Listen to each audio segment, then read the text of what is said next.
Hey, welcome to another episode of GeekOutdoors.com.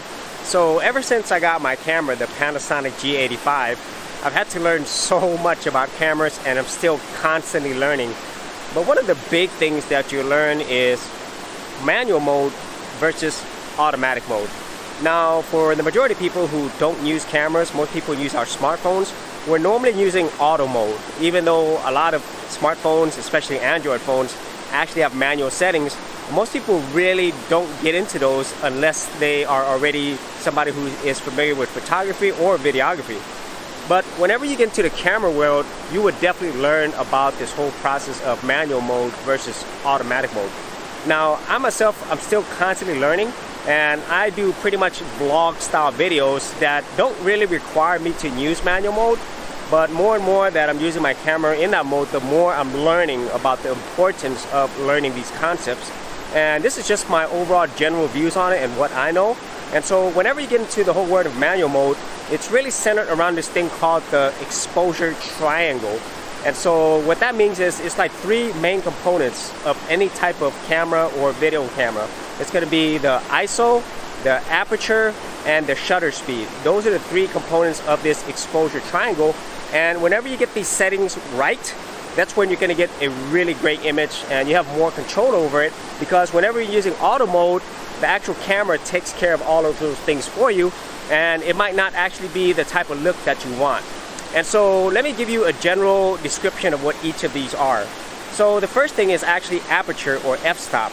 So if you actually think about a lens, or even the iris of your eyes, it opens up or it gets smaller, and whenever it opens up, it lets more light in. And so the larger your aperture, the more light gets in. And the reason why that's important is whenever you are actually shooting videos, if you notice, like, you have blurry backgrounds, that's called a bokeh effect, and a lot of that is pretty much all related to your aperture.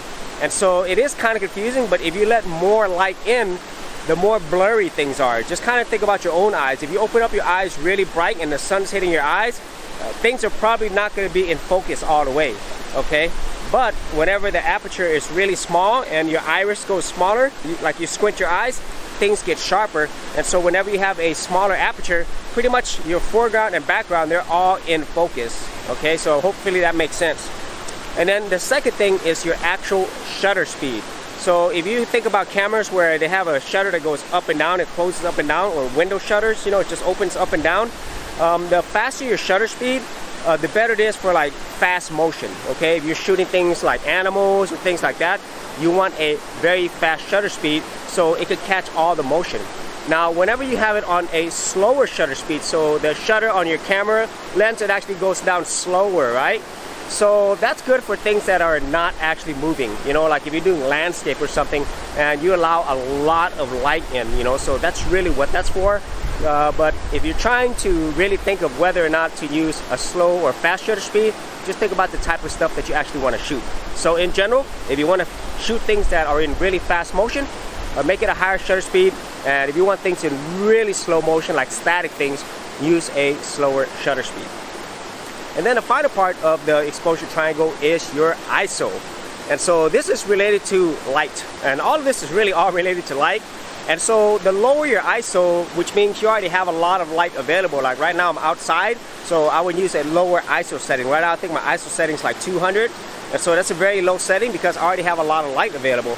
But if you are in an environment where there's a lot of darkness, then you want a higher ISO. Otherwise your image is going to be completely black. Okay, so those are the main parts of manual settings, the exposure triangle.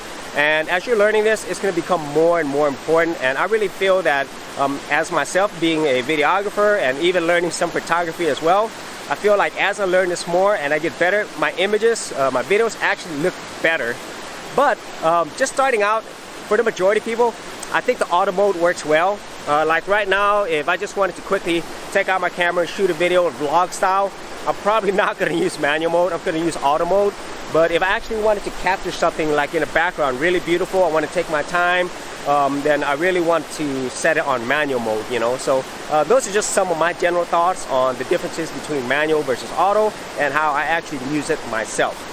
So if you had any thoughts on this, whether you're shooting in manual or you're auto, or maybe you shoot a little bit of both, be sure to leave that in the comments area below.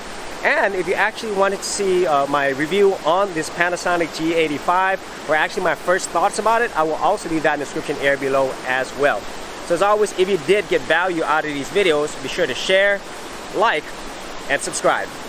Hey geeks, if you are a creative geek like me and you wanted to learn how to create content on YouTube and other places on the internet, then check out my Gold Content Creators group, where you'll get access to 30 videos plus additional content for all the creative geeks out there. And the best part of it is, all of this is free. Simply head over to the link below, check out my page, and sign up for my Gold Content Creators group. Thanks for watching, and I'll see you on the other side. Thanks for checking out this episode. And as always, if you like these videos, be sure to click on the subscribe button. And for full written content, audio content, and additional geek stuff, head over to geekoutdoors.com, and I'll see you outdoors on the very next episode.